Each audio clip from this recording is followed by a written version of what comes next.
Assalamualaikum everyone. Am I audible? Right. वालेकुम सलाम।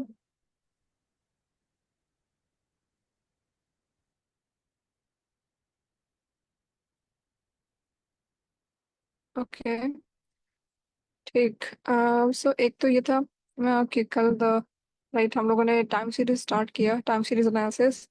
But जो लास्ट टाइम फ्राइडे को हम लोग ना फीचर सिलेक्शन का देख रहे थे, ठीक है, तो उसमें ना एक हमारा टॉपिक रह गया था डायमेंशनलिटी रिडक्शन, जो कि पीसीएस में होनी है।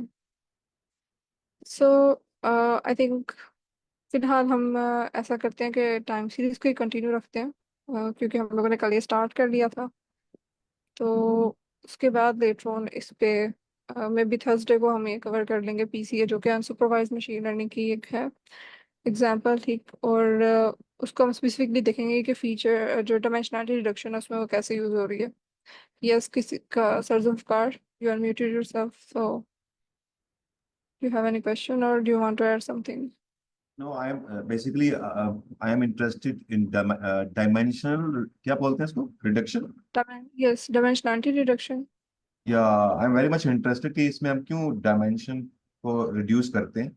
बट एनी हाउ आपने टाइम सीरीज करना है वो करते हैं फिर बाद में कर लेंगे। Okay, yes, we can actually give it a view as well, के ब्रीफली अगर हम बता दें तो डायमेंशनलिटी रिडक्शन बेसिकली क्या है कि हम लोगों ने देखा था ये प्री प्रोसेसिंग में आएगी ना, कि प्री प्रोसेसिंग हमारे पास जब डाटा आया, हमने मॉडल पे उसको डायरेक्टली फीड करवाने से पहले जो हमने स्टेप्स किए हैं उसमें से ये पार्ट है डायमेंशनलिटी रिडक्शन के। बहुत ज़्यादा जब फीचर्स हैं हमारे पास, तो हमने एक दफ़ा लास्ट टाइम देखा भी था कि VS कोड में लाइक जब किया था तो इतनी अच्छी एक्यूरेसी नहीं आई थी। जब हम वो सारा वेक्टराइजेशन वगैरह भी करके स्ट्रिंग डाटा को देख रहे थे, तो इसलिए भी अच्छी नहीं आ रही थी बिकॉज उसमें बहुत सारे एक्स्ट्रा फीचर्स भी ऐड थे। ठीक है, हमने TF-IDF का एक वेक्टर बनाया था। सो उसमें से हमने देख रहे थे कि लाइक एक्यूरेसी उसमें से टॉप वाले निकालने वेक्टर्स, और उसके बाद उसको मॉडल को फीड कराएं तो इतना अच्छा उसका स्कोर नहीं आया था। तो हम लोगों ने ये चीज़ उसके बाद नेक्स्ट स्टेप हमारी जो उस पर बिल्ड होनी थी वो ये है कि हम डायमेंशंस को कैसे रिड्यूस कर सकते हैं। मतलब ये है कि हमने जो जितने जितने ज़्यादा हम नंबर ऑफ फीचर्स ऐड कर रहे हैं ना, बेसिकली वो उतनी ज़्यादा उसकी डायमेंशंस बढ़ा रहा है। तो हम देखेंगे कि कौन सी वाली जो है फीचर्स वो वैल्यूएबल है कि हम वही वाले उसको दें, ठीक। तो बेसिकली जब हम डायमेंशनलिटी रिडक्शन की बात करते हैं so it's a form of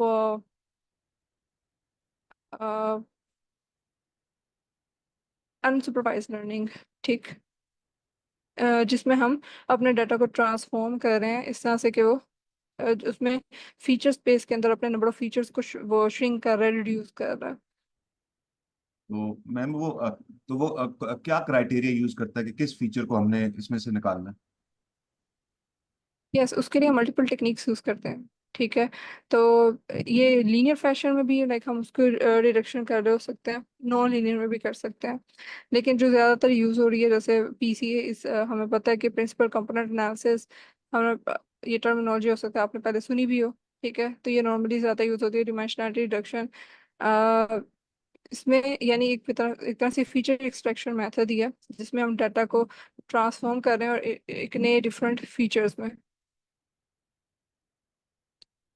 सो इसमें मल्टीपल टाइप्स हैं, मतलब इसकी सो मे बी हम इसको, मैं जरा यहाँ से let me just open slides and then I guess I will be better able to talk about it.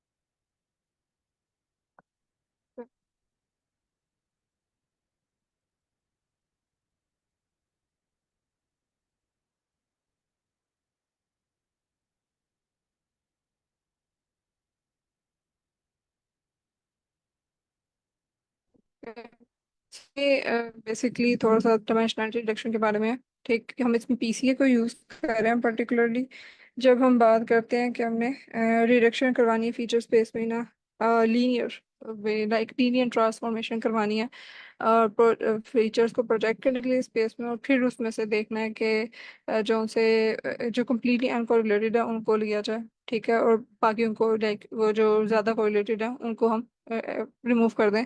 तो इस तरह से डिमेंशंस को रिड्यूस कर दिया जाए। तो उसमें हम ज़्यादातर ये PCA, principal component analysis use करते हैं। So basically it will combine और डिकम्पोज फीचर स्पेस, ठीक है, और एक तरह की फीचर एक्सट्रैक्शन है जिसमें हम रिड्यूस कर रहे होते हैं अपनी फीचर स्पेस को, ताकि कम फीचर्स हम मॉडल में बाद में ट्रेन करवाएं तो अच्छी उसके अंदर फिटिंग हो सके। ठीक। फिर लेटर ऑन ये प्रिंसिपल कंपोनेंट एनालिसिस को इंट्रोड्यूस करवा रहा है कि ये जो स्पेस है एक उसमें लीनियर ट्रांसफॉर्मेशन करता है अनकोरिलेटेड स्पेस, यानी इन अदर वर्ड्स यही मतलब है कि वो जो है ना स्पेस में उन्हीं फीचर्स को प्रोजेक्ट कर रहा होता है जो कि आपस में कोरिलेटेड नहीं है। वी नो के कोरिलेशन अगर होगा तो उससे हमारी एक्यूरेसी पे फर्क पड़ता है। हम लोग इससे पहले भी पीसी अप्लाई करने से पहले भी ये चीज़ को कंसिडर करते हैं कि कोरिलेटेड वैल्यूज जो हाईली कोरिलेटेड है। So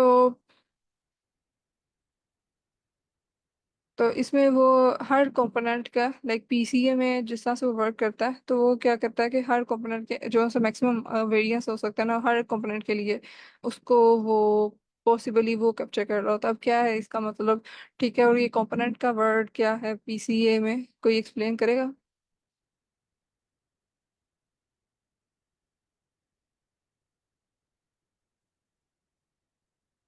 okay.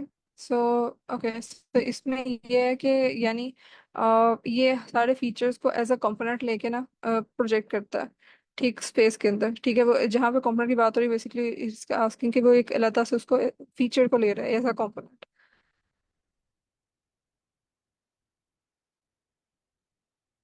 मैम आप पीसीए की बात कर रही हैं? ओके, सो फीचर स्पेस को जो, यस, पीसीए में, यस। जी मेरे ख्याल में ये यही होता है ना कि आप डिफरेंट डेटा पॉइंट्स को एक लीनियर लीनियर रिप्रेजेंटेशन में ले आते हैं और फिर उसका उसमें वेक्टर रिप्रेजेंटेशन टाइप कुछ होता है कि आप ठीक है, हम क्योंकि नॉर्मल फीचर स्पेस को नॉर्मल क्योंकि वेक्टर रिड्यूस कर लेते रहे हैं। हैं, यस। जी। Okay, alright, yes. और इसमें यह है कि पीसीए में हम फीचर स्पेस को क्योंकि रिड्यूस कर रहे हैं, वी नो, तो फिर जो से वेरिएंस को कैप्चर करता है उसको फिर वो कंबाइन कर रहा होता है फीचर्स फीचर्स को जब कंबाइन करता है इन टू कंपोनेंट्स, ठीक है, यानी फीचर्स को कंपोनेंट्स जब बना रहा है उसके, तो जब वो कंपोनेंट्स के फॉर्म में इसको कंबाइन करेगा तो फिर उसके जो वेरिएंस है उसको भी मीनिंगफुल वे में वो कैप्चर करने की कोशिश करेगा। ठीक। पीसीए, ठीक है, और वो क्या करता है कि पीसीए के हर कंपोनेंट को कैप्चर कर रहा होता है जिसमें जितना ज्यादा, यानी ऐसे ऐसे कंपोनेंट्स को पिक करता है बाद में जो कि जिसमें वेरिएंस ज्यादा हो। ठीक।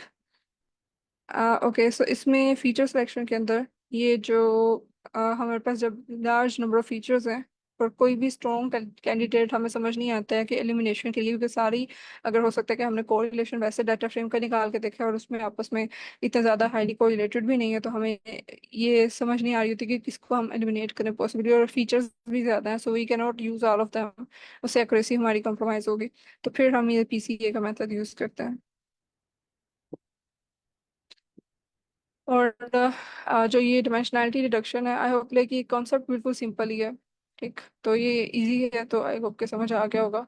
और इसमें सिंपल लाइक पीसीए का वैसे अगर आप देखेंगे तो स्टैट्स में इसकी बहुत ज़्यादा एक थ्योरेटिकल उसका स्टेप वाइज निकलेगा, ठीक है, लेकिन in the Python it's just a matter of few lines of code, वही कि साइकिल एंड डिकम्पोजिशन से इंपोर्ट किया पीसीए को, इनिशियलाइज करवाया, ठीक है, एक इंस्टेंस बना दिया, ठीक, और फिर उसके बाद फिर ट्रांसफॉर्म करवा दिया डाटा को। तो हमारे पास इस तरह से जब वो देख डीएफपीसी को उसने प्रिंट करवाया तो इस तरह से कुछ हमारे पास वैल्यूज शो हो रही होंगी, इसने कंपोनेंट्स बनाए हैं। और इसके अलावा उसने एक्सप्लेन वेरिएंस रेशियो, इनकी रिस्पेक्टिव वेरिएंस भी शो हो रहा है, ठीक है। तो उसमें उसने असल में बेसिकली जो पहले कंपोनेंट्स बनाए होंगे ना, फीचर्स पहले फीचर्स जो डाले हैं पहले कंपोनेंट में, उसमें देखा तो वेरिएंस सबसे ज्यादा है, फिर उससे कम, फिर उससे कम, इस तरह से उसने रिस्पेक्टिवली उनको सेग्रीगेट किया एक तरह से करें।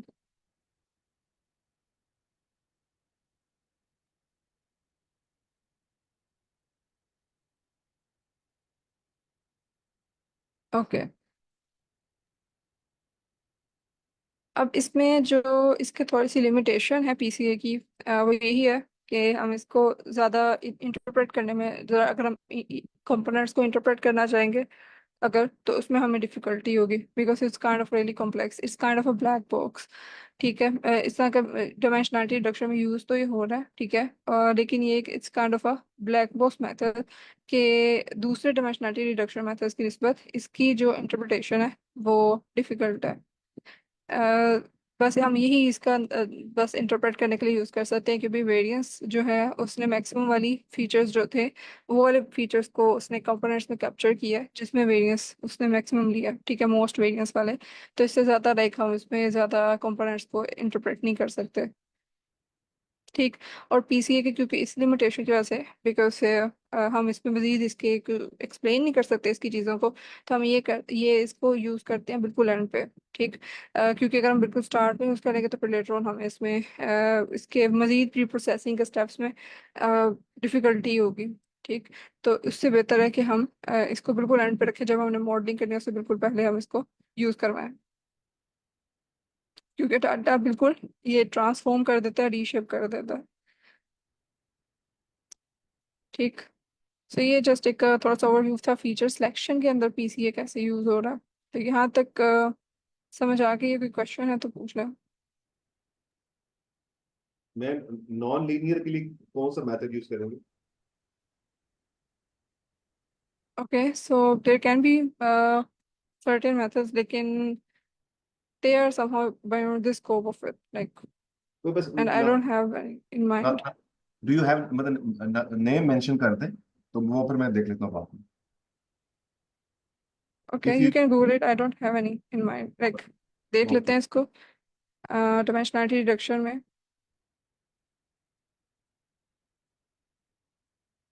May be we can Google it right now, क्योंकि मैंने इसको ज़्यादा देखा नहीं था, फिर एक्सप्लोर नहीं किया नॉन लीनियर के लिए, क्योंकि ज़्यादा वैसे भी पीसीए ही मैं भी यूज़ कर रही हूँ। एक आधा दफा आई थिंक यूज किया हुआ जब मैनुअल भी। ही होगा। ओके। सो नहीं, कुछ नॉन लीनियर मेथड्स भी होंगे, जैसे यहाँ पे एक शो हो रहा है, आई गेस। ओके। सो एक कर्नल पीसीए यूज हो रहा है, जैसे हम यहाँ पे लीनियर के लिए सिंपल पीसीए यूज कर रहे हैं, तो इसमें एक कर्नल पीसीए है, और एक आइसो मैप यूज हो रहा है, और एक यू मैप है, यूनिफॉर्म मैनिफोल्ड अप्रोक्सीमेशन प्रोजेक्ट। सो इसको मैं सेकेंड, अगर ये अ, ये अगर मैं इमेज शो करवा सकूं, so then it will be good.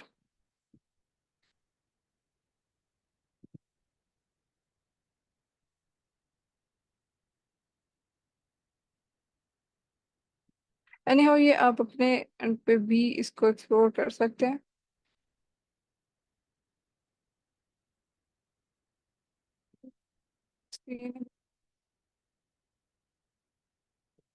Okay,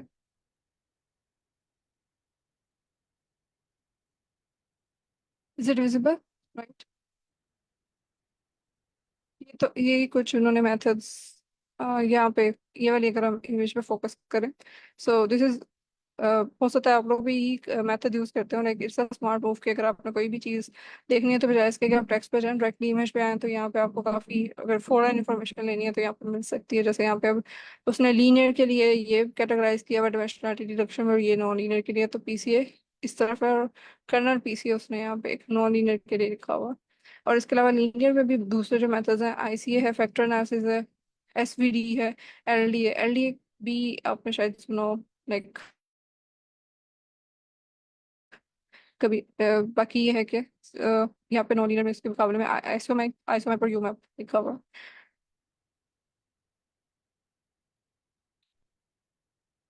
सो ये ओरिजिनल अगर डाटा सेट था तो उसने उसको यहाँ पे शो भी किया कि ओरिजिनल डाटा सेट अगर ये है, इसमें मल्टीपल कंपोनेंट्स हैं, तो उसमें रिड्यूस डाटा सेट इस तरह से है कुछ।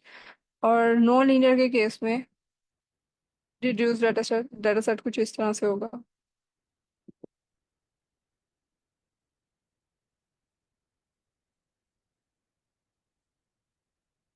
Alright, so this was a bit about PCA. अगर आप इसकी देखना चाहें कि ये स्टेप बाय लाइक PCA काम कैसे करता है, तो इसमें जस्ट अगर मैं इसको इसके मेन स्टेप्स गो थ्रू करवाऊँ, तो बेसिकली इसमें यही है कि वो शायद स्टार्स में कुछ अगर आपकी फेमिलियरिटी जिनकी पहले है तो वो तो इसको ज़्यादा सही समझ लेंगे, लेकिन मतलब फर्स्ट स्टेप में जैसे वो एक मीन सेंटरिंग कर रहा होता है. ठीक, यूजुअली ये फर्स्ट स्टेप होता है इसका PCA में. मतलब एक सेंटर के लोगों को लेके आ रहा होता है, फिर उसके बाद उसने सेकंड स्टेप के अंदर कोवेरियंस मैट्रिक फाइंड आउट करना होता है, और जो कि यहाँ पे पाइथन के अंदर it's just a matter of np.cov. ठीक, लेकिन हमने तो यहाँ पे डायरेक्टली वो PCA से ही कर दिया ना, लाइक उसे इंपोर्ट करके. सो इसमें जस्ट मैटर ऑफ के वो कोवेरियंस मैट्रिक निकालता है स्टेप 2 में, और फिर उसके बाद वो कोई eigen vectors, like eigen vectors और वैल्यूज क्या होती हैं, ठीक, इसकी डिटेल में like I am not going further, like you can read about it, लेकिन ये स्टेप्स हैं PCA के जिनकी बेस पे वो चलता है. ठीक है, यूजली इट्स स्किप्ड, लेकिन इट्स बेटर के मीन सेंटरिंग यूजली की भी जा रही थी ऑप्टिमाइज करने के लिए. ठीक, फिर लेटर ऑन कोवेरिएंस और आइगन फैक्टर्स और उसकी वैल्यूज रिस्पेक्टिवली निकाल के हमें दे रहा होता है, और उन बेसिस पे वो कंपोनेंट्स को फिर लेटर ऑन सिलेक्ट भी कर रहा होता है. सो this is just an overview of PCA.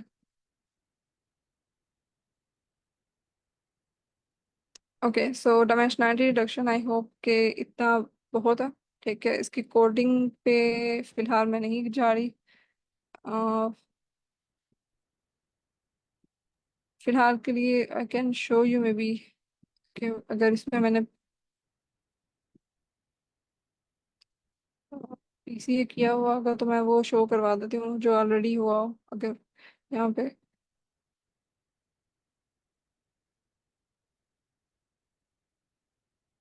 Okay, so let me share this code with you.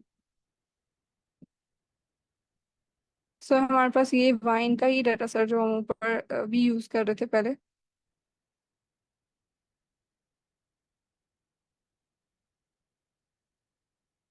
तो मैंने उसी डाटा सेट को ये पहले पीछे एक आधा हमने वाइन का डाटा सेट यूज किया था, तो यही उसकी की मैं कंटिन्यूशन में PCA कर रही हूँ यहाँ पे. तो उसमें मैंने सॉरी सॉरी ये बिल्कुल टॉप पे चले गया. ओके, सो सिंपली मैंने यहाँ पे एक्स और वाई अपने वेरिएबल्स को करवाया. ठीक है, डिफाइन किया कि जो टाइप है मैं जस्ट उसके अलावा बाकी फीचर्स लेना चाह रही हूँ यहाँ पे एक्स में. तो टेस्ट ट्रेन सेपरेट करवाइए रैंडम स्टेट. ठीक, उसके बाद अब मैं जो एक्स वेरिएबल है, ठीक, जो वाई वेरिएबल्स तो मैंने क्योंकि रिक्वायरमेंट उस पर तो नहीं, लेकिन जो एक्स वेरिएबल्स है ठीक है उसकी ट्रेनिंग और टेस्टिंग पे मैं ये PCA अप्लाई करूंगी. और वी नो के ट्रेनिंग में हम फिर ट्रांसफॉर्म करेंगे, जबकि उसमें टेस्टिंग वाले में हम सिर्फ ट्रांसफॉर्म करेंगे. और उसके बाद मैंने उसकी एक्सप्लेन रेशियोज यहाँ पे पता करवा ली हैं, और हम PCA को यहाँ पे विजुलाइज भी करवा सकते हैं. So you can explore that to at your end के. उसमें वो फिर ग्राफ में ना क्लस्टर इस तरह से अलग कंपोनेंट्स शो करेगा क्लस्टर्स की फॉर्म में. तो उससे आपको आइडिया हो सकता है कि एक तरह के कंपोनेंट्स एक साइड पे हैं. ठीक, मतलब इस तरह से कुछ आपको ना अलग अलग कंपोनेंट्स भी विजुलाइज आप करवा सकते हैं. तो उससे आपको इससे इस मेथड से आउटलायर्स भी पता चल सकते हैं, स्पेशली अनसुपरवाइज मशीन लर्निंग में जब आप कंप्लीटली कर रहे हो, तो उससे इजी इजी भी हो जाता है कि एक पैटर्न से हट के कौन सी वैल्यूज जा रही है. यस. मैम ये जो क्लस्टरिंग करेगा ये बिफोर पीसी करेगा क्या आफ्टर द पीसी? नहीं, PCA के अंदर लाइक वो ऐसे काम कर रहा होता है. ओके, सो वो basically components basically is the right word for that, कि उसने अपने कंपोनेंट्स को हम उसके प्लॉट करके देख सकते हैं. नहीं नहीं, आई मीन टू से कि जब वो डिमेंशन को रिड्यूस करता है उसके बाद फिर वो ये क्लस्टर बनाता है कि उससे पहले क्लस्टरिंग करता है कि दोनों दफा ही करता है? हाँ, वो बेसिकली इसमें ये जब भी जितने भी हमने देखा था कि अनसुपरवाइज्ड मशीन लर्निंग की जितनी भी टाइप्स हैं they actually work on clustering. ठीक है, कि उसमें वो बेसिकली कर ही रही होती हैं कि एक जैसे जो डाटा उसको एक साइड पे, मतलब इकट्ठे उसको क्लस्टर बना के वो दे दें। तो यस, इसी के साथ ही हो रही होती है वैसे अगर अनसुपरवाइज में। लेकिन यहाँ पे क्योंकि मैं इसमें इसलिए नहीं जा रही बिकॉज इसमें मैं अनसुपरवाइज मशीन लर्निंग करवा नहीं रही। मेरा पीसीए यहाँ पे यूज करने का मकसद ये था कि मैं फीचर सेलेक्ट कर रही हूँ जो से ज्यादा यहाँ पे मुझे, जिसमें वेरिएंस रेशियो ज्यादा है, जस्ट वो वाले सेलेक्ट हो।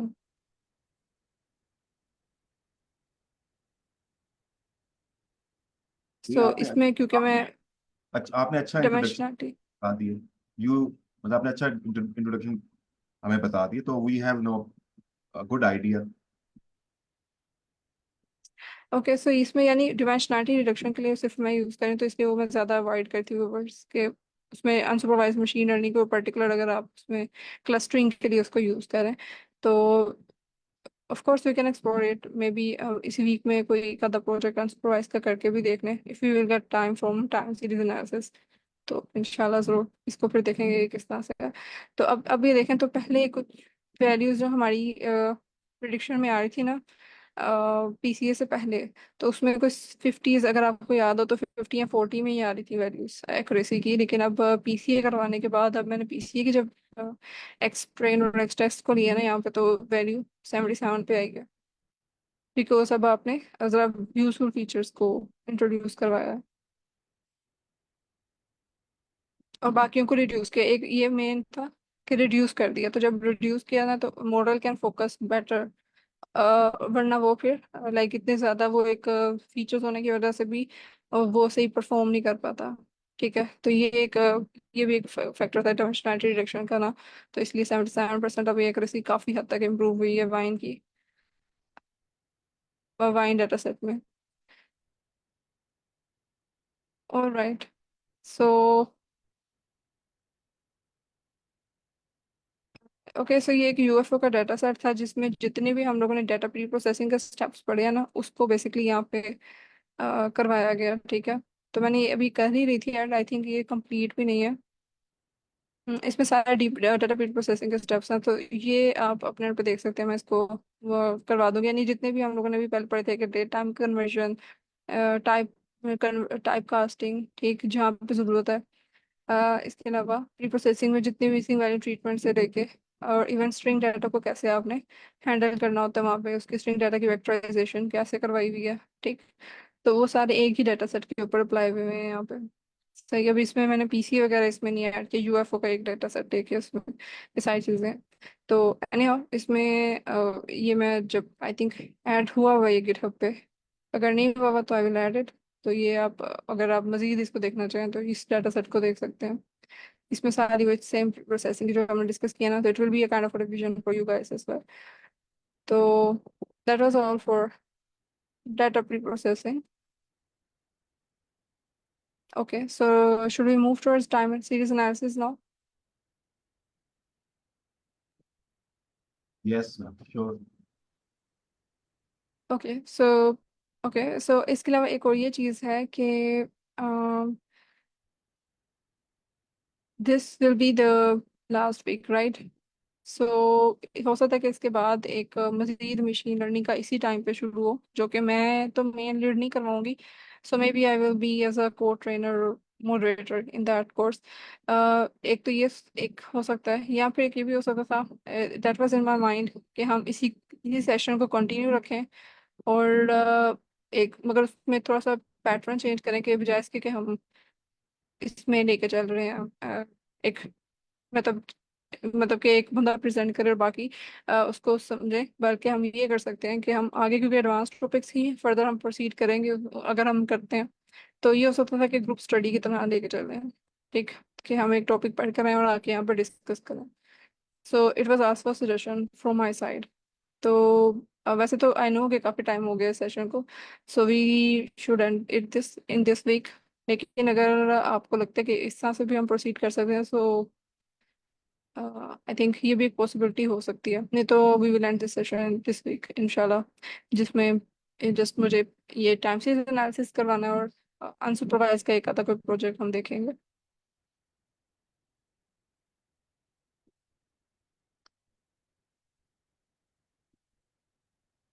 अगर हम कोई ऐसा सेशन रखते हैं जिसमें डिस्कशन टाइप रखें, तो are you guys up for it?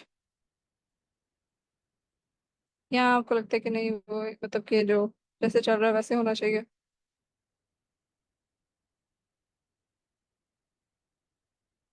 Yes.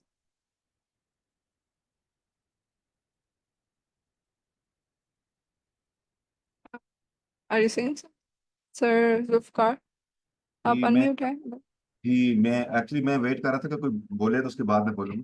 तो okay okay. Actually yeah I agree with you ma'am. तो एक्चुअली जब म्यूचुअल डिस्कशन होगी तो इट्स, अगर I think instead of saying mutual discussion we should, I should say that we should do individual R&D, सारे R&D करके आए ना, और फिर वो डिस्कस करें। तो that will be very very fruitful. एक तो काम, या फिर हम उसमें ये भी कर सकते हैं कि हम R&D को एलोकेट कर दें हर बंदे को, कि आप इस एरिया पे R&D करें, इस पे करें, सो दैट वो काम जो वर्क है वो भी डिस्ट्रीब्यूट हो जाएगा, बर्डन भी रिड्यूस हो जाएगा, और एक अच्छी पिक्चर हमारे सामने आ जाए। तो मेरा पर्पज ये कि R&D करके हम उस टॉपिक को डिस्कस करें यहाँ पर। Yes, it can also happen. Like अच्छा, ये मैंने डिस्कशन में से पहले भी क्लास में की थी, but nobody responded at that time. So मैंने उनको बता दिया कि ठीक है, इस वीक में एंड होगा। ठीक है। लेकिन अब वो, और एक सजेशन भी है कि एक नया कोर्स फिर स्टार्ट करने की भी सजेशन है, मशीन लर्निंग की। सो अगर तो बाकी भी एग्री करते हैं, so maybe we can continue this. वरना फिर ये भी है कि हम लेटर ऑन भी इसको लेके आ सकते हैं सेशन को, इफ यू, वो फिर बात की बात है, जब अगर सबकी अवेलेबिलिटी पे डिपेंड करता है। लेकिन अभी बीच में एक सेशन हो सकता है कि मशीन लर्निंग का स्टार्ट हो। So let's see how it works. जी बाकी लोग भी सजेशन दें तो it will be very helpful for us. Okay. Zubair, Zubair, would you like to say something? Add something? Yes sir. Sir, मेरी ये सजेशन होगी मैम कि अगर हम एक न्यू कोर्स लॉन्च कर दें, लेकिन हम सब भी एज अ इंस्ट्रक्टर ज्वाइन कर लें उसको, और वीकली बेसिस पे हम उसको डिवाइड कर लें। और मैं हो सकता हूँ, आप या सर जुल्फकार या कोई और, मैम या सर। तो हमारा इस तरह ये होगा कि हमारे पास पार्टिसिपेंट भी ज़्यादा होंगे, और हमें पार्टिसिपेट करने का भी। That will also work, I guess. लेकिन okay okay, so I think अगर आप लोग विलिंग है, सो ये हो सकता है कि मैं उनसे बात कर लूँ और उनसे एक्सक्यूज कर लूँ कि 7 AM पे हम ही कंटिन्यू कर रहे हैं। या फिर क्योंकि आई डोंट थिंक सो एक टाइम पे दो चल सकते हैं फिर सेशंस। जी, सर, मेरी आवाज़ आ रही? जी आ रही यस। है। जी, तो मेरी बस यही सजेशन थी कि हमें एटलीस्ट रीन्यू करना चाहिए अपने कोर्स को, जिससे पार्टिसिपेंट काफ़ी वेटिंग में है। मैंने स्लैक में देखा है तो सारे पूछ रहे होते हैं कि मशीन लर्निंग का कोर्स, मशीन लर्निंग का कोर्स। तो ये इसका कुछ टाइटल ऐसा है तो शायद ज्वाइन नहीं कर पा रहे, या टाइम की वजह से। तो हमें रीन्यू करना चाहिए, लेकिन हमें खुद ही कंटिन्यू करना चाहिए इस course. Okay, that's also fine. Sir सही हो गया। शिराज, सर शिराज कुछ बोले, वो बोलते हैं। Sir Shiraz, yes sir Shiraz, can you unmute yourself? Sir Shiraz, would you like to share your views?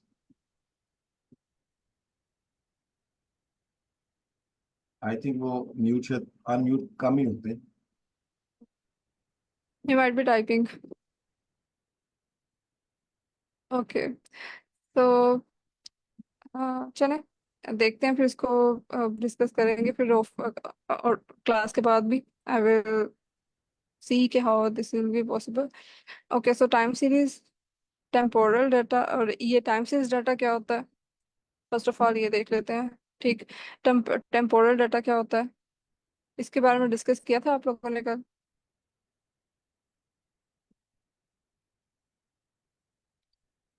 No ma'am.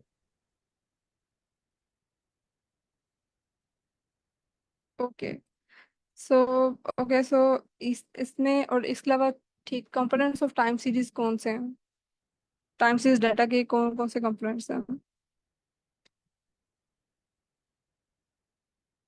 क्या मुराद है आपकी कंपोनेंट से, मतलब के टाइप्स? जी कल ओके, मैम। सो यानी टाइम सीरीज डाटा के अंदर क्या कंपोनेंट्स होते हैं? आई थिंक ये आप लोगों ने कल डिस्कस भी किया, जी आई थिंक क्योंकि मैं कल हमने जो कि उसको एक बर्ड आई व्यू लिया था, तो it's there is a great chance लोगों को ना अनकॉन्शियसली तो समझ में आया, कॉन्शियसली उनको समझ में नहीं आया, तो दोबारा बता दें। तो यस, इसलिए मैंने ये क्लास एक्टिविटी सोची थी कि हम इसमें मैंने ये लिखे हैं वर्ड वाइट बोर्ड पे ये टर्मिनोलॉजीज। टाइम सीरीज का तो सबको आइडिया हो गया होगा कि भाई इंडिपेंडेंट जो है हमारे एक्सिस पे टाइम होता है, उसके अगेंस्ट हम दूसरा वेरिएबल कोई भी ले रहे होते हैं, ठीक। तो टाइम सीरीज डाटा हो गया, ठीक। अब इसको इन सब टर्मिनोलॉजीज को टेम्पोरल और कंपोनेंट्स में कौन कौन से कंपोनेंट्स होते हैं, बेशक आप वही कल वाला ब्लॉग ही यूज कर लें, या फिर आप गूगल पे या चैट जीपीटी कुछ भी सर्च, कुछ किसी में भी जाके सर्च करें इनके बारे में, और थोड़ी like I think it will be a matter of 5 to 7 minutes, so you guys can tell. So कि हम, मैं yes, if you allow me I can repeat that. Yes, okay, sure. तो बेसिकली जो टाइम सीरीज डेटा जो होता है, which is different from the other data, इसके x axis पे टाइम होगा, तो और वाई एक्सिस पे you will have something else. For example, एक शॉपकीपर है, उसकी आइसक्रीम की शॉप है। मतलब वो ये चाहता है कि मैं, मेरी जो आइसक्रीम है, फ्रॉम जनवरी टू दिसंबर, एक साल में डिफरेंट डिफरेंट मंथ में क्या सेल होती है। तो जो मंथ होंगे वो आपके एक्स एक्सिस पे होंगे, और मंथ क्या होते हैं वो टाइम होता है, और वाई एक्सिस पे उसकी सेल होगी। So this is a time series data, this is one example. तो there can be multiple example जिसमें एक्स एक्सिस पे टाइम होगा। और टेम्पोरल जो है ना, ये भी टाइम को ही शो करता है, तो that is also called temporal data. तो कंपोनेंट्स जो होते हैं टाइम सीरीज में, वो हमने कल पढ़े थे। एक कंपोनेंट उसमें होता है ट्रेंड, हम चेक करते हैं कि टाइम सीरीज में ट्रेंड क्या है। फिर दूसरा कंपोनेंट सीजनल चेंजेस होती हैं, सीजनल वेरिएशन के डेटा में। एक्चुअल में जो डेटा उसमें चेंजेस आ रही होती हैं, तो उस according to different types of changes हम टाइम सीरीज को डिवाइड करते हैं, वो उसको कंपोनेंट्स कहते हैं। तो एक कंपोनेंट ट्रेंड ओके, हो गया। दूसरा कंपोनेंट उसका सीजनल का इफेक्ट क्या होता है, कि सीजन से कोई इफेक्ट तो नहीं आ रहा। थर्ड, उसमें सिक्लिकल यानी साइक्लिकल चेंजेस तो नहीं आ रही। और चौथी जो आइटम है वो इरेगुलर, कि कोई ऐसा कोई इवेंट तो नहीं हो रहा जो इरेगुलर है, जिसको हमें तो पता नहीं था, अचानक आ गया, उसकी वजह से चेंज आ गई। तो these are the four components of any time series, जो कल हमने डिस्कस किया था। तो it was better to repeat it, क्योंकि टेक्निकल वर्ड्स थे। तो पहली अटेम्प्ट में जब बंदा लर्न कर रहा होता है, तो उसको पता तो चलता है, लेकिन उसके माइंड में स्टोर नहीं होता permanent. So that's why we should do revision as well. So these are the four components. Okay, so seasonality, अब किसी को याद है कि कल सर डिस्कस कर रहे थे कि ट्रेंड क्या होता है, सीजनैलिटी क्या होता है? तो कौन बताएगा कि सीजनैलिटी क्या होता है?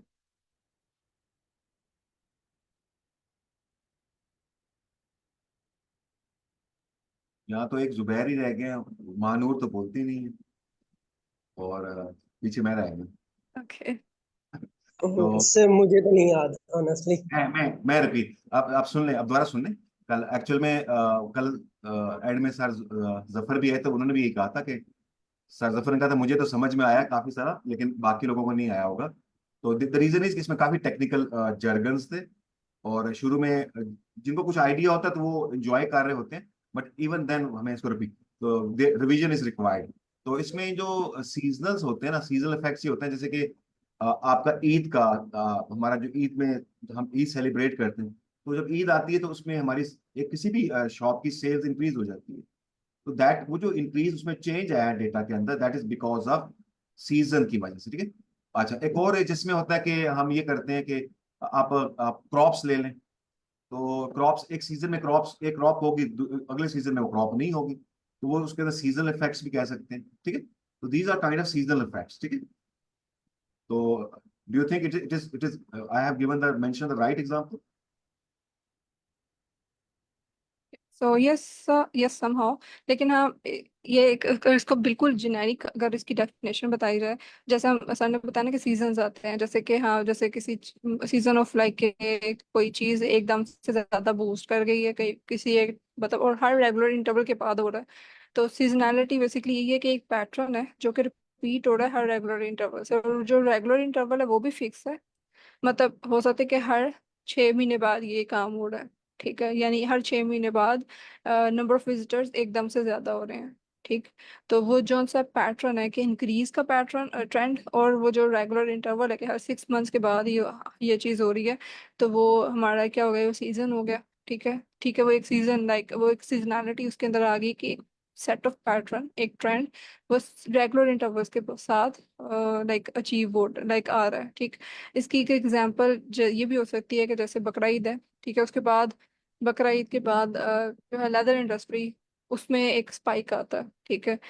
तो हम ये कह सकते हैं कि रेगुलर एक पैटर्न है कि हर साल इस महीने में या इस इतने रेगुलर मंथ का जो डिफरेंस है, उसके बाद इस लेदर इंडस्ट्री के जो वर्किंग है उसके अंदर स्पाइक आया, ठीक। तो वो हमारा एक सीजनैलिटी है। सीजनैलिटी का वर्ड जब हम बोल रहे हैं, सो इसका मतलब ये नहीं है कि वो वाले सीजन्स बात कर रहे हैं जो विंटर, समर और ऑटम, लेकिन हम उससे रिलेट कर सकते हैं कि उसमें भी एक चीज है जो कि एक पैटर्न है जो कि रिपीट होता है हर रेगुलर इंटरवल के बाद। सो इस उसको हम सीजनैलिटी कह रहे हैं। सही, तो इसको अगर मैं यहाँ पे स्क्रीन शेयर करूँ,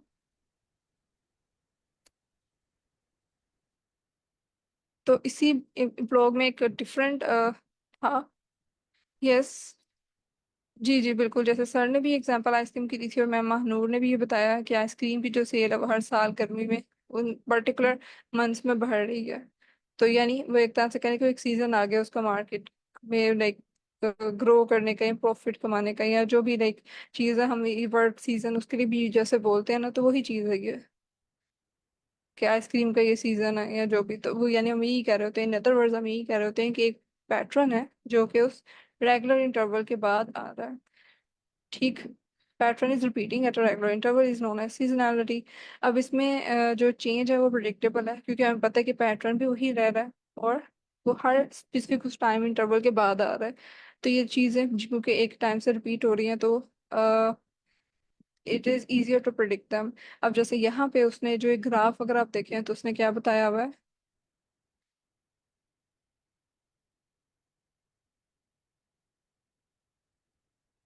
यहाँ पे उसने बताया कि हर दफा जनवरी में अगर आप देखें तो एक आपको स्पाइक नजर आ रहा है, और वो रह रहा है नवंबर से लेके मई तक, ठीक। और ये हर दफा हो रहा है नवंबर से ऑलमोस्ट ये मई तक रह रहा है। ये नवंबर से स्टार्ट होता है इंक्रीज होना और ये मई तक, और स्पेशली अगर आप देखें तो जनवरी में एक स्पाइक आ रहा है। तो ये रेगुलर इंटरवल्स के बाद हर मंथ में वैसे ही आ रहा है। रेगुलर इंटरवल भी फिक्स है और पैटर्न भी फिक्स है कि उसने उस टाइम पे वही ट्रेंड वही शो हो रहा है कि उसी तरह से ही इंक्रीज हो रहा है जैसे हर दफा। तो ये सीजनैलिटी है। Got it. तो हम इसमें जब भी हम टाइम सीरीज एनालिसिस करते हैं तो हम लाजमी ये चेक कर देंगे डाटा में सीजनैलिटी है या नहीं है। तो इसलिए ये वर्ड हम पढ़ रहे हैं, ठीक। तो इसमें मल्टीपल, जैसे सर ने बताया था, ट्रेंड क्या है, ट्रेंड का हमें पता है, कोई भी लाइक इंक्रीजिंग या डिक्रीजिंग हो सकता है, कोई डायरेक्शन है किसी भी डाटा की। सीजनैलिटी भी हमने देख लिया, इसके अलावा और कौन से कंपोनेंट्स थे? मैम, क्वेश्चन है कि ये सीजनैलिटी यस, पॉजिटिव इफेक्ट देगी या नेगेटिव, या इसको हम कैसे ट्रीट करेंगे? ओके। सो सीजनैलिटी में एक और मतलब भी है, इसमें कोई थंब रूल्स भी आप पढ़ रहे थे कल? क्या थंब रूल्स थे इसके? सर शिराज कह रहे हैं आई थिंक बोथ, समझ नहीं आई।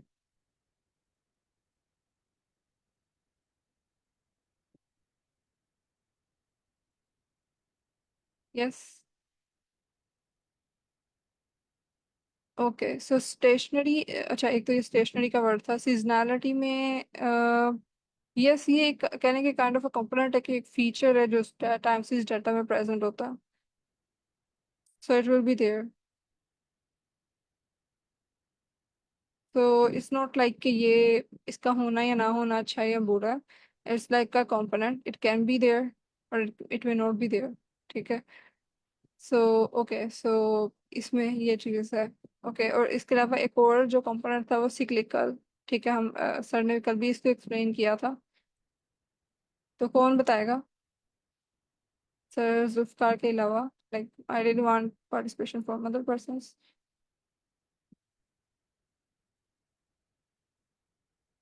Ma'am Manoor, can you tell? Yes ma'am. Seasonality में तो था कि शॉर्ट टर्म मोमेंट्स होते थे, मगर इसमें साइक्लिक में लॉन्ग टर्म होंगे, जो सर जुल्फिकार ने कल बताया था। ओके यस, इसमें जो मतलब एक ड्यूरेशन है वो इट कैन बी लॉन्ग और शॉर्ट। लॉन्ग भी हो सकती है, शॉर्ट भी हो सकती है। ठीक है, ठीक, ये भी हो सकता है। लेकिन अगर बाय डेफिनेशन देखा जाए, सो जैसे यहाँ पे शो भी वो कह रहा है कि नो फिक्स इंटरवल। ठीक, यानी कि कोई पैटर्न एक फिक्स नहीं है और कोई इंटरवल फिक्स नहीं है, अनसर्टेनिटी है मूवमेंट। तो वो सिक्लिकल है। यानी अगर आप यहाँ पे देखें तो कभी इंक्रीज ये इसमें स्प्रेड कम है। ठीक है, और इस कर्व के अंदर स्प्रेड ज्यादा है। ठीक है, और इसमें जो यहाँ पे भी लाइक टाइम है वो ज्यादा लिया है, इसमें टाइम कम लिया। अगर आप यहाँ पे इसका देखें, Aldous it's a really blur image, लेकिन इससे आइडिया जरूर हो रहा है। ठीक, तो यानी पैटर्न जैसे पहले रेगुलर इंटरवल से था वो भी चीज़ नहीं है। यहाँ इस वाले सेकंड कर्व में अगर स्पाइक देखें तो उसमें टाइम ज्यादा लिया हुआ है। ठीक है, क्योंकि एक्स एक्सिस पे हमारे पास टाइम ही है ना। ठीक, तो यानी फिर हमारे पास दोनों तरह के इसमें ड्यूरेशन होते हैं। हो सकता है कि कहीं पे ज्यादा टाइम ले रहा हो, शॉर्ट टर्म लॉन्ग टर्म हो, या फिर कहीं पे चेंज लॉन्ग शॉर्ट टर्म में वो कम टाइम लेके कर रहा हो। ठीक, और इसके अलावा यानी फिक्स्ड, एक तो फिक्स टाइम इंटरवल नहीं है, उसके अलावा जो पैटर्न है वो भी फिक्स नहीं है। राइट, हो सकता है कि कहीं पे वो इंक्रीज कर रहा हो। ठीक है, और कहीं पे उसका पैटर्न थोड़ा बहुत चेंज भी हो रहा हो। पैटर्न भी फिक्स नहीं है। ठीक है, इसका सिक्लिक वर्कल में और इरेगुलरिटी के अंदर बिल्कुल ही अनएक्सपेक्टेड लाइक सिचुएशन, जैसे वो सर भी कल एक्सप्लेन कर रहे थे कि एक एबनॉर्मल सा कोई स्पाइक आ सकता है किसी भी जगह पे। पहले सारे इंक्रीज हो रहे हैं, हो सकता है एक दफा इंक्रीज हो रहे हैं तो एकदम से डिक्रीज होना स्टार्ट हो जाए। ठीक, तो ये इरेगुलरिटी आ रही है। तो आप जब टाइम सीरीज डाटा देख रहे होंगे तो कहीं पे आपको किसी पोर्शन में हो सकता है, किसी ड्यूरेशन में आपको कुछ ट्रेंड नजर आ रहा हो। मुख्तलिफ जो आप अगर उसको ओवरऑल देख रहे हैं तो हो सकता है उसमें सीजनैलिटी भी हो कि आपको एक फिक्स रेगुलर इंटरवल पे फिक्स पैटर्न कोई एक सेम नजर आ रहा हो सकता है वो साइकिल जिसमें साइकिल लाइक सिक्लिकल फीचर उसके अंदर प्रेजेंट हो, या इरेगुलरिटी भी उसमें हो सकती है। तो ये मुख्तलिफ कंपोनेंट्स हैं उसके डाटा के, टाइम सीरीज एनालिसिस के डाटा में। मैम इसमें मैं थोड़ा सा ऐड कर दूं। यस। अच्छा जी, एक्चुअल में पहली बात जो ट्रेंड होता है, ट्रेंड जो होता है आप जैसे नहीं वो line of best fit draw करते हैं, तो वह एक आपको ओवरऑल पिक्चर बता देता है कि ये डेटा अपवर्ड जा रहा है कि डाउनवर्ड जा रहा है। अपवर्ड मूव के जैसे स्टॉक प्राइसेस हैं, आप जानना चाहते हैं कि भाई प्राइसेस ऊपर जा रही है कि नीचे जा रही है, तो आप ट्रेंड, आप उसका ट्रेंड, उसमें ट्रेंड लाइन ड्रॉ कर। अच्छा, वेर एज ये जो सीजनल और सिक्लिकल है, आप इनके ग्राफ्स को देखें, दोनों की शेप आपको सेम नजर आ रही है, लेकिन उनमें बड़ा डिफरेंस है। जो सीजनल्स होती हैं उसमें जब वो चीज ऊपर जाती है तो एकदम ऊपर जाएगी, स्पाइक आएगा, और फिर जब नीचे, फिर उसके बाद एकदम नीचे आ जाएगी, तो स्पाइक्स क्रिएट होती है। सिक्लिकल में, जो साइक्लिकल है उसमें स्पाइक्स नहीं होती, उसमें ग्रेजुअली वो जो ग्राफ है ऊपर जा रहा होगा। कि जैसे नहीं कहते हैं कि ग्राफ अभी बॉटम से स्टार्ट होगा, तो फिर उसमें अपवर्ड ट्रेंड आएगा, फिर उसमें बूम आएगा, फिर उसमें रिवर्सल आएगा, फिर वो डाउनवर्ड ट्रेंड और फिर रिसेशन। एक पैटर्न के साथ ना ग्राफ ऊपर जाएगा और एक पैटर्न से ग्राफ नीचे आएगा। तो सिक्लिकल में स्पाइक्स नहीं होती हैं, ग्रेजुअली ग्राफ ऊपर जाता है और ग्रेजुअली नीचे आ रहा होता है। तो लेकिन सीजनल्स के अंदर स्पाइक्स क्रिएट होती है, एकदम जंप लगेगी, सीजन आएगा एकदम सेल्स में मूवमेंट आएगी, जैसे ही सीजन गुजरेगा तो एकदम ड्रॉप हो जाएगा। लेकिन सिक्लिकल में ऐसा नहीं होता, अगर चीजें इंक्रीज हो रही है तो ग्रेजुअली इंक्रीज हो रही है, और इंक्रीज होते होते एक टॉप लगाएंगी, फिर टॉप से ग्रेजुअली वो डिक्रीज होते होते बॉटम पे आएंगी। और ये अनप्रिडिक्टेबल इसलिए होता है साइक्लिकल, कि ये अपनी साइकिल को चेंज करता है। ये दो तरह से चेंज करता है, टाइम के लिहाज से भी चेंज करता है और अपने साइज के लिहाज से भी चेंज करता है। टाइम के लिहाज से कैसे चेंज करेगा? जैसे सीजन में ना, आप कहते हैं कि जनवरी में सीजन लगता है न्यू ईयर्स का, तो हर साल जनवरी में ही सीजन लगेगा न्यू ईयर्स का, तो वो प्रेडिक्टेबल है। लेकिन सिक्रिकल क्या करता है? अगर आपने कहा कि पिछले साल जनवरी से मार्च तक अपवर्ड ट्रेंड था, तो ये जरूरी नहीं है कि अगले साल जनवरी से मार्च में दोबारा अपवर्ड ट्रेंड होगा। वो अपना टाइम चेंज कर देगा, शायद पीछे हो जाए, शायद आगे हो जाए। तो ये एक एक तो इसके अंदर ये डिफिकल्टी होती है। डिफिकल्टी तो नहीं होती, यहाँ पर बंदे का एक्सपीरियंस चलता है। तो दूसरा जो ये इसमें जो अनप्रिडिक्टेबल जो चीज है, कि ये साइकिल के साइज को छोटा बड़ा भी कर देता है। आपने कहा पिछले साल तो ये 4 मंथ अपवर्ड साइकिल चला था, तो जरूरी नहीं है कि अगले साल भी 4 मंथ का ही हो सकता है 3 मंथ का हो जाए, हो सकता है 6 मंथ का हो जाए। तो ये दोनों डायरेक्शन में टाइमिंग को भी चेंज करता है और अपने साइकिल की लेंथ को भी चेंज कर रहा होता है। तो इसकी वजह से जो साइक्लिकल किस्म की वेरिएशंस होती हैं, इनकी प्रिडिक्शन करना थोड़ा सा चैलेंजिंग होता है। एक्सपीरियंस बंदे की बड़ी यहाँ पर चलती है। तो ये मेन डिफरेंस था सीजनल के अंदर और सिक्लिकल के अंदर। इसमें स्टूडेंट बहुत कंफ्यूज होता है। ठीक है, तो साइकिल्स जो होते हैं वो बड़े भी होते हैं, लॉन्ग रन भी होते हैं, कि कई कई साल तक साइकिल चलते हैं। अगर आप पाकिस्तान का साइकिल देखें इकोनॉमी का, अगर आप उसको 1947 से लेके ना अभी तक डेटा, तो आप देखेंगे कि पाकिस्तान का जो साइकिल है वो 10 ईयर्स का अप्रोक्सीमेटली। एक 10 साल के अंदर बूम होगा, अगले 10 साल में रिसेशन होगा, डाउनवर्ड ट्रेंड होगा, फिर अगले 10 साल में फिर बूम। ये I did this research, I found this, तो आप चेक कर लीजिएगा कि और ये भी नोट करें कि जिस 10 साल में बूम होता है, उस साल में हमारे पास डिक्टेटरशिप होती है, मार्शल लॉ होता है, और जिस 10 साल में रिसेशन होता है उसमें डेमोक्रेसी होती है। तो we found this pattern using this analysis. तो बट एनी हाउ, ये टाइम सीरीज होता है, उसमें स्पाइक्स होती है, एकदम ऊपर जाएगा फिर एकदम नीचे, लेकिन सेक्निकल में स्पाइक्स नहीं होती, वो ग्रेजुअली ऊपर जाता है फिर ग्रेजुअली नीचे आता है। तो ये these are the big difference between this. Thank you for clarification. Yes. Okay. और इसके अलावा यस, जो मैम महानूर भी कह रही हैं, तो आई थिंक आपने एग्जांपल भी ऐड कर दिया रिसेशन की, जॉब रिसेशन की। तो यस, क्योंकि एक बिल्कुल एक उसमें अनप्रिडिक्टेबली लाइक एक रिसेशन अगर आया एक ट्रेंड से, तो इट कैन बी कि वो रिसेशन हो सकता है स्पेसिफिक टाइम के पीरियड के लिए रहे, या वो थोड़ा सा भारी कम या ज़्यादा हो जाए बिकॉज ऑफ सर्टेन फैक्टर्स। तो yes, it can be in the example of ये सिक्लिकल या साइक्लिकल, जो भी आप इसे कहें, ठीक है, तो इसमें बोथ आर फाइन। तो ये इसमें आ सकता है, इसकी एग्जांपल हो सकती है। And maybe the pandemic data can also be come under this category. No, pandemic जो है ना, वो आप उसको इरेगुलर में लेंगे। Okay, or लेकिन yes, ये जो हमारा हुआ था ना कि 2010 में हमारे पास रिसेशन आया था, that is cyclical, yes, that can be cyclical as well ना। तो कह सकते हैं सिक्लिकल, कुछ लोग उसको इरेगुलर में भी ले लेते हैं। तो बट मतलब दैट्स व्हाई ना this data analysis is little bit challenging. आपको क्लैरिटी होनी चाहिए बाकी सारी कि क्या ये क्या हो रहा है। तो मैंने 2005 में आई प्रिडिक्टेड द वो रिसेशन था, मैंने प्रिडिक्ट किया था 2005 में कि ये रिसेशन आएगा, और my prediction was it would be between 2008 to 2012। वो 2010 में आया। तो अगर आपको that's fine. हाँ, अगर आप उसमें if you are working in this area, तो आप you you you you will be able to predict कि कब बूम आएगा, कब रिसेशन में जाएगा। तो बट आई थिंक जो पैंडेमिक है वो दैट इज इरेगुलर एक्टिविटी, वो बाय चांस ही आई है। वी वर नॉट श्योर कि अब हाँ जी, आएगी।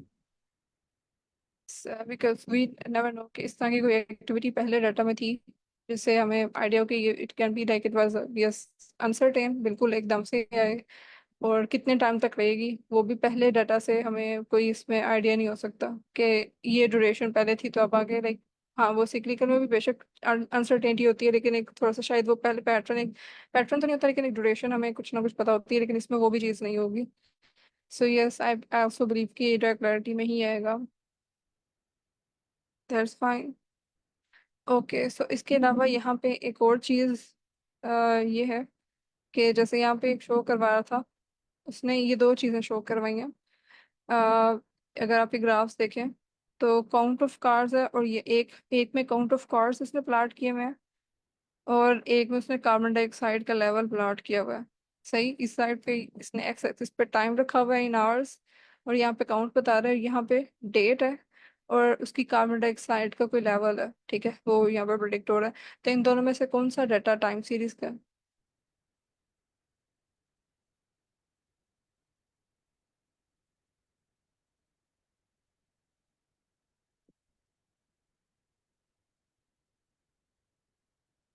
यस।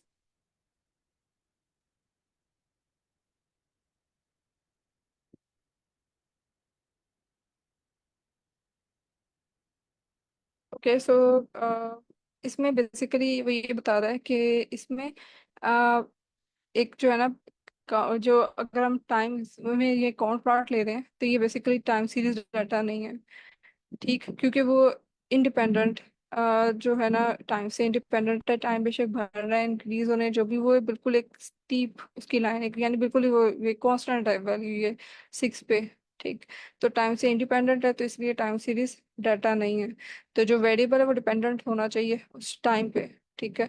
तो जैसे यहाँ पे हमें पता है कि डेट अगर इंक्रीज, डेट अगर हमारी चेंज हो रही है, तो यहाँ पे भी कुछ चेंजेस आई हैं, इंक्रीज या डिक्रीज जो भी यहाँ पे एक शो हो रहा है, ठीक। तो ये बेसिकली कार्बन डाइऑक्साइड एमिशन वाला फिर यानी एक टाइम सीरीज डाटा है, काउंट वाला जो ये हमने अपने ग्राफ में प्लॉट किया, ये टाइम सीरीज डाटा नहीं है, बिकॉज इसमें टाइम से इंडिपेंडेंट है दूसरा वेरिएबल, राइट। सो ये थोड़ी सी क्लैरिफिकेशन थी कॉन्सेप्ट में। अब इसके अलावा जो इसके स्टेप्स हैं मल्टीपल, यहाँ तक तो क्लियर है ना चीज़ें, लाइक ये तो अब आपको याद हो गया होगा कि कौन से कंपोनेंट्स होते हैं, टाइम सीरीज डाटा होता क्या है। सो आई होप इसमें कोई मुश्किल नहीं होगी अब।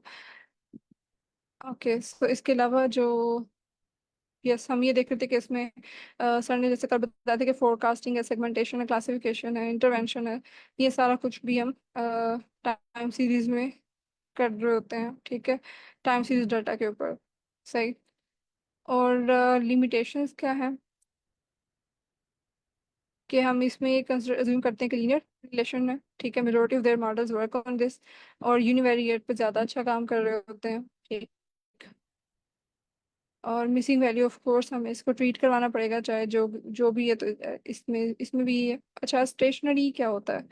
अच्छा, एक ये जो डाटा की टाइप्स हैं, तो इसमें ये था स्टेशनरी और नॉन स्टेशनरी, हम लोगों ने पढ़ा, तो इसमें ये स्टेशनरी क्या होता है, नॉन स्टेशनरी क्या होता है? कौन बताएगा?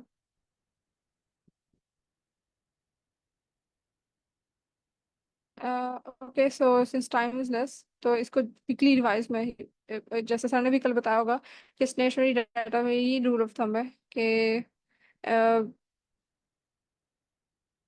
ठीक है, data data should follow the below thumb rules without having trend, seasonality, cyclical और irregularity components of time series, ठीक। कि इन सारे जो कंपोनेंट्स हैं उसके अलावा, उसके बगैर, लाइक ये वाले थंब रूल ऑफ थम्स हैं कि मीन, वेरिएंस और कोवेरिएंस इनका कांस्टेंट होता है, रिस्पेक्टिव जो भी टाइम फ्रेम है आप इसको देख रहे हैं एनालिसिस के लिए, उसमें उस विंडो के अंदर वो, लाइक यूजली आप पूरा डाटा सेट ले रहे होते हैं, तो उसमें वो स्टेशनरी है, मीन्स की ये चीज़ें जो ये डिस्क्रिप्टिव जो स्टैट्स की चीज़ें, मीन, वेरिएंस, कोवेरिएंस, ये कांस्टेंट है। सही, तो हम ये कहेंगे कि वो स्टेशनरी है। और अगर वो इसमें ये चेंज हो रही होंगी मीन, वेरिएंस वगैरह, ठीक, चाहे वो टाइम के हिसाब से, तो हम कहेंगे नॉन स्टेशनरी है, ठीक। तो इसमें एक एग्जांपल्स नहीं दी हुई है, जैसे मीन यहाँ पे स्टेबल, शो और वेरिएंस, ठीक, और कोवेरिएंस। तो ये मैं लिंक आप लोगों के साथ शेयर कर दूंगी, ठीक है, तो ये आप अपने पे जरा रीड करके लाएंगे इसको, तो हमारे हो सकता है कल हम कम टाइम लगाएं और चीज़ें जल्दी हम कवर कर लें। तो स्टेशनैरिटी को चेक करने के लिए इसके मल्टीपल टेस्ट हैं, एडीएफ और केपीएसएस, जिसमें हमारे पास एक तो, हमें बताइए, अब हम हाइपोथेसिस टेस्टिंग करते हैं, तो नल हाइपोथेसिस हमारे पास जो मेन हमने टेस्ट करना है, जिसके अगेंस्ट के सीरीज स्टेशनरी है या नहीं है, और उसके अगेंस्ट हमने नल हाइपोथेसिस ये बनाया हुआ है कि नॉन स्टेशनरी है, ठीक। और हमने देख लिया कि अगर पी वैल्यू हमारी less than and equal to 0.05 आती है, थ्रेशोल्ड जो हमने रखा हुआ है कॉन्फिडेंस, ठीक, तो पॉइंट 0.05, तो इसके लिए हमने इसके कह दिया कि अगर ये वाली वैल्यू कम, पी वैल्यू कम आएगी, तो हम कहेंगे वो स्टेशनरी है। Otherwise we will you convert non stationary into stationary data, और फिर उसके बाद हम यूटिलाइज करेंगे उसे। सो अगर जेनेरिक स्टेप्स देखें तो यही है कि जब हमने डाटा को नेसेसरी लाइब्रेरीज लोड कर दी, डाटा लोड करते हुए हम यूजली पार्स डेट्स करेंगे। ठीक है, इट्स नॉट नेसेसरी, लेकिन टाइम सीरीज एनालिसिस में ये ज़रूरी है कि हम जो डेट का कॉलम है उसको डेट टाइम के फॉर्मेट में ले आए। अगर वो ऑब्जेक्ट टाइप में हुआ उसकी डाटा टाइप उस कॉलम की या इंटीजर या फ्लोट, तो it will not be helpful, ताकि वो पांडास उसको देखे कि ये डेट टाइम कॉलम है, तो उसमें उसमें मैंने उसके डेट कॉलम को पार्स कर दी है कि उसे डेट टाइम फॉर्मेट में ले लो। ठीक है, और इसके अलावा इंडेक्स कॉलम मैंने डेट कॉलम रखा है, यहाँ पे सेट कर दिया कि इंडेक्स कॉलम वो यानी उसी को और डेट के अगेंस्ट वो सारी लेबलिंग जो हर रो की है वो डेट जो भी है जो हमारे पास टाइम का उसमें कॉलम मौजूद होगा ना उसके हिसाब से हो जाए। जैसे यहाँ पे डेट का कॉलम था, ये जिसने पर्टिकुलर लिया है, तो उस कॉलम को यहाँ पे डेट कॉलम को इंडेक्स कॉलम मैंने कंसिडर किया। बट इनफैक्ट ये आई थिंक बाय डिफॉल्ट इसके अंदर ये वेरी, लेट्स सी। ओके, सो फिर उसके बाद उसने ये सिंपली यहाँ पे विजुअलाइजेशन करवाई है, और उसके बाद जो फर्स्ट स्टेप है इस सब के बाद वो ये है कि उसने स्टेशनैरिटी चेक किया। जो हम अभी देख रहे थे कि स्टेशनैरिटी क्या है कि मीन वेरिएंस जो है वो कांस्टेंट होना चाहिए। ठीक है, और अगर कांस्टेंट नहीं है तो हम उसे कांस्टेंट बनाएंगे, यानी हम नॉन स्टेशनरी डाटा को स्टेशनरी में कन्वर्ट करेंगे। तो इसके लिए दो टेस्ट है जो हम यहाँ पे यूज़ कर रहे हैं, वो है एडी फुलर टेस्ट है। ठीक, 84 टेस्ट सिंपल लगाने के यहाँ पे वही इंपोर्ट करवाना है हम लोगों ने, और हम लोगों ने अपना कोई भी जो कॉलम का नेम है वो यहाँ पे पास करवाया। और एडीएफ स्टैटिस्टिक, अच्छा बेसिकली जब हम एडीएफ का टेस्ट इसके ऊपर लगाते हैं ना, तो ये हमें टप्पल रिटर्न करता है, और उस टप्पल के अंदर बहुत सारी इंफॉर्मेशन है। लाइक उसमें खाली ये सिर्फ पी वैल्यू नहीं होती, बल्कि उसके अगर हम स्ट्रक्चर देखें तो उसके अंदर फर्स्ट नंबर पे स्टैटिस्टिक है, और हमने उसको एक्सट्रैक्ट कर लिया इंडेक्स 0 से, यानी फर्स्ट इंडेक्स पे, क्योंकि पहले नंबर पे उसकी एडीएफ की स्टैटिस्टिक कोई भी जो वैल्यू आई है ना वो इसके अंदर